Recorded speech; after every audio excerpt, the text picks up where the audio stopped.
একটা মেয়েকে ঘরের বউ করে তোলার সময় তার শ্বশুরবাড়ির সদস্যদের যেসব জেনে রাখা প্রয়োজন, আপনার ঘরে যে মেয়েটি সারা জীবনের জন্য থাকতে যাচ্ছে সে একটা অন্য বাড়িতে বড় হয়েছে।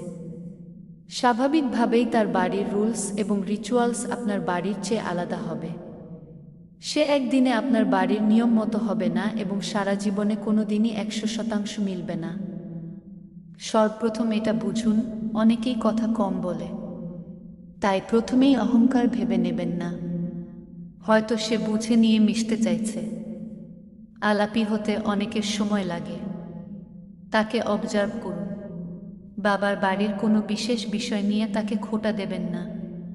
কোনটা শোনা, কোনটা ইমিটেশন, তথ্য কটা এ নিয়ে খুব একটা প্রশ্ন জর্জরিত না করে তার সাথে সহানুভূতিশীল হন। তার ছোটোখাটো ভুলগুলো, ম্যানার্স, আচার আচরণ নিয়ে তিলকে তাল করবেন না। সে হয়তো সংসারের কিছুই জানে না। কথায় কথায় ক্রিটিসাইজ না করে একটু ধৈর্য ধরুন। সে যেমন, যতটা সম্ভব তাকে তেমনভাবে গ্রহণ করুন, তাহলে সেও আপনাকে আপনার মতো করে গ্রহণ করতে পারবে। ফ্লেক্সিবল হন। সে আপনার বাড়ির অতিথি বা বাড়ির মেয়ে কোনোটাই নয়।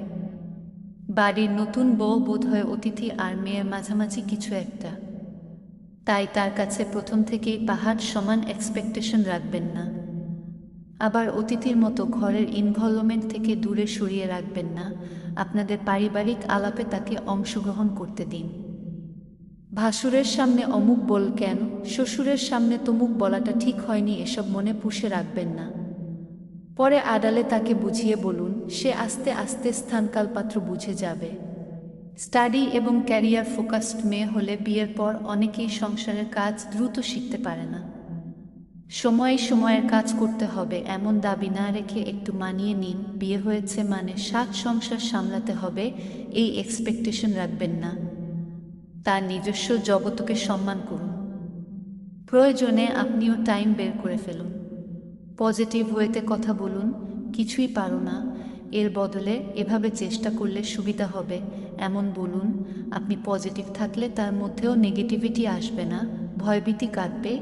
এবং বিয়ে হলো মানেই আপনার ছেলেটি আপনার থেকে দূরে সরে গেল না। কেউ তাকে তাবিজও করতে আসেনি, তাকে নিয়ে আলাদা থাকবে বলেও আসেনি।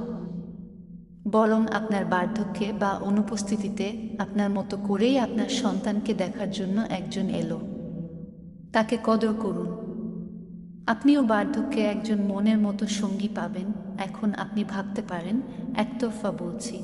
বউদের ও মানিয়ে নেবার অনেক দায়িত্ব থাকে, আলাদা থাকে।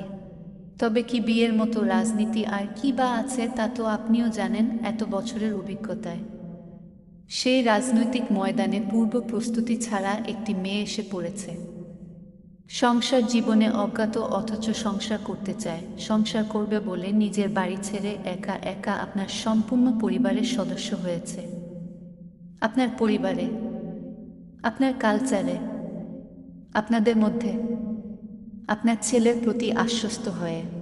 তাই কোঅপারেশন বা কম্প্রোমাইজটা আপনাদের দিক থেকে একটু বেশিই হোক। আপনি না হয় সপরিবারে একটা নতুন মানুষের দিকে আগে হাত বাড়ালেন। তাতে ক্ষতি কি? জীবন সুন্দর যদি উপভোগ করতে পারেন। গল্পটি লিখেছেন মোহাম্মদ মিজানুর রহমান।